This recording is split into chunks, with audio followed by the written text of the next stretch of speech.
গতিকে গোলাঘাট জিলাৰ বিষয়ে আজি আমি ইয়াতে একো আলোচনা নকৰো গোলাঘাটত যেতিয়া কেবিনেট পাতিম সেই সময়ত আমি গোলাঘাট জিলাৰ বিষয়ে আলোচনা কৰিম আজি আমাৰ কেবিনেটত কেইটামান গুৰুত্বপূৰ্ণ সিদ্ধান্ত লোৱা হৈছে আপোনালোকে জানে যে অসমত এতিয়া বহুখিনি উদ্যোগ আহিছে প্ৰাইভেট বিজনেছ আহিছে তেওঁলোকে চৰকাৰৰ পৰা PSU বিচাৰি থাকে যে আমাক প্ৰাইভেট সিকিউৰিটি আমাক PSU দিব লাগে বহুত ক্ষেত্ৰত আন বিষয়াসকলে বা আন ব্যক্তিসকলেও PSU বিচাৰে এতিয়া চৰকাৰে এটা আজি সিদ্ধান্ত লৈছে যে কোনোবা ব্যক্তিৰ যদি থ্ৰেট পাৰসেপশন থাকে তেওঁ আমাক PSUৰ বাবে আবেদন কৰিব পাৰিব কিন্তু PSU জনৰ সম্পূৰ্ণ দৰমহা সেই ব্যক্তিজনে দিব লাগিব অৰ্থাৎ ধৰক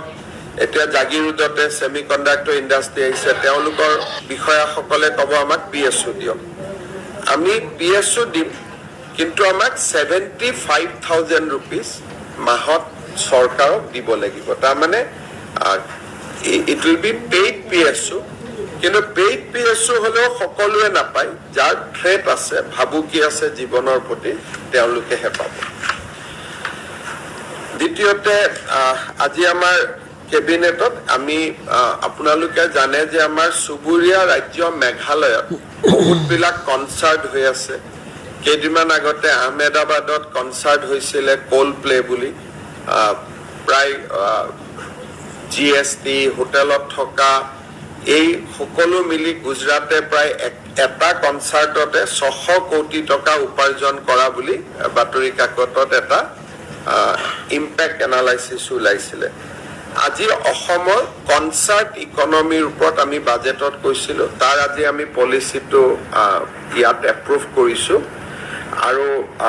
আমাৰ নামটো লেখক ডিসেম্বৰ মাহত গুৱাহাটীত আমি এটা ডাঙৰ কনসাৰ্ট এটা অনুষ্ঠিত হ'ব কনসাৰ্ট ইকনমিৰ আধাৰত আৰু কনসাৰ্ট ইকনমিৰ ভৱিষ্যতৰ ভেনু হিচাপে গুৱাহাটী ডিব্ৰুগড় আৰু যোৰহাটক আমি আজি কেবিনেটত অনুমোদন দিয়া হৈছে অৰ্থাৎ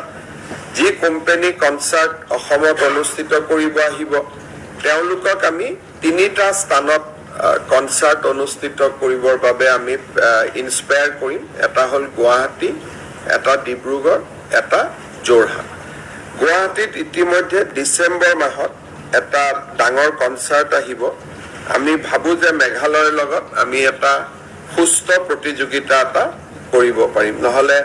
গোটেই কনসাৰ্ট ইকনমিটোত অসম সম্পূৰ্ণৰূপে ইমান দিনে বাদ পৰি আছিল আজি আমাৰ কেবিনেটত এটা সিদ্ধান্ত লোৱা হৈছে যে আমাৰ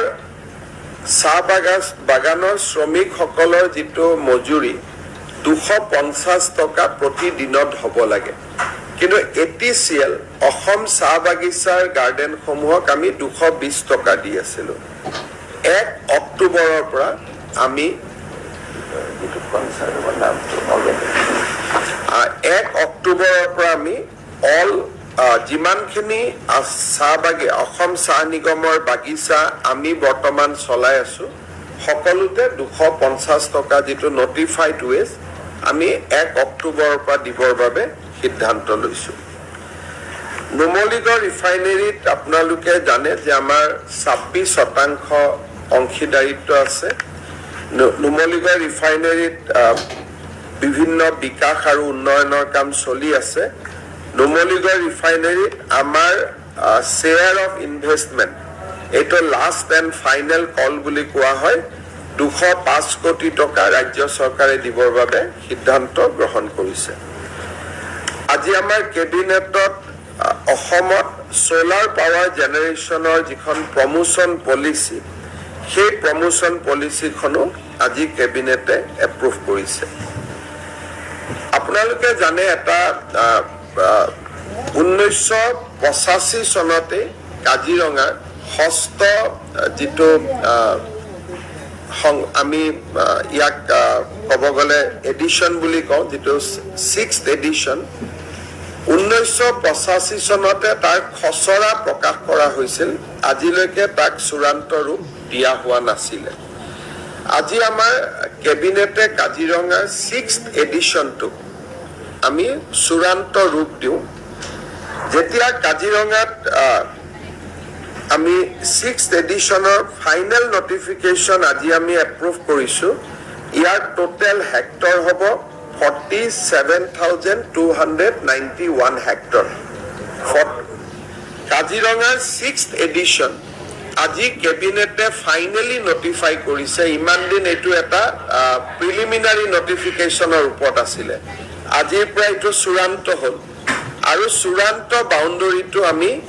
47,291 হেক্টৰত আমি চূড়ান্ত কৰিছো এই চূড়ান্ত কৰোতে আমি ৰাইজৰ কেইবাটাও সমস্যা আজি সমাধান কৰিছো বিশ্বনাথ চাৰিআলি জিলাৰ গোপালজাৰণী গনাইটাপু জাবৰে থুতে চাপৰি বালিগাঁও বিশ্বনাথ ঘাট উমাতামনি এই গোটেই কেইটা অঞ্চলক আমি কাজিৰঙাৰ ষষ্ঠ অনুসূচীৰ বাহিৰত ৰাখিছো উইদাউট ৰিডিউসিং দা এৰিয়া যেতিয়া প্ৰিলিমিনাৰী নটিফিকেশন আছিলে তেতিয়া 41,000 হেক্টৰ আছিলে আজি আমি হেক্টৰ 47,000 কৰিলো বঢ়ালো কিন্তু ৰাইজে ইমান দিনে ভোগী থকা সমস্যা গোপালজাৰণী গনাইটাপু জবৰে থুতে চাপৰি বালিগাঁও বিশ্বনাথ ঘাট আৰু উমাতামনি আমি ষষ্ঠ অনুসূচীৰ পৰা আমি বাহিৰত ৰাখিলো ঠিক তেনে ধৰণে আমাৰ কলিয়াবৰৰ হাতিমুৰা হিলঘাট আদি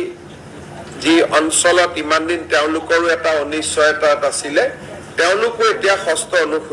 ষষ্ঠ অনুচ্ছেদত নাথাকে 6th এডিশনত নাথাকে কিন্তু total hectare of land in 6th edition এটো 6,000 হেক্টৰ প্ৰিলিমিনাৰী নটিফিকেশনতকো বাঢ়িছে কাৰণ ব্ৰহ্মপুত্ৰৰ মাজত তেনেকুৱা নতুন এৰিয়া ক্ৰিয়েট হৈছিলে গোটেইখিনি আমি ষষ্ঠ অনুচ্ছেদত আমি দিলো কিন্তু ৰাইজৰ গাখীৰ খাতি শিলঘাট হাতিমুৰা এই গোটেই ৰাইজৰ এটা সমস্যা আজি বি2বি এই গোটেইবিলাক ৰাইজৰ সমস্যাও আজি সমাধান হ'ল আজি আমাৰ কেবিনেটে লাচিত বৰফুকন একাডেমি অৰ্থাৎ দেৰগাঁৱৰ পুলিচ একাডেমি ফেজ 2 য'ত নেকি ৰেসিডেন্সিয়েল কোৱাৰ্টাৰ সমূহ হ'ব ট্ৰেইনিং সকলৰ ৰেসিডেন্সিয়েল কোৱাৰ্টাৰ আৰু কলনীত থকা মানুহ সকলৰ ৰেসিডেন্সিয়েল কোৱাৰ্টাৰ হ'ব 102 যেটো আমাৰ সেৱা আমি দেৰগাঁৱত কৰিম তাৰ বিল্ডিং নিৰ্মাণ এই গোটেইবিলাকক লৈ আজি কেবিনেটে 229 কোটি টকা অনুমোদন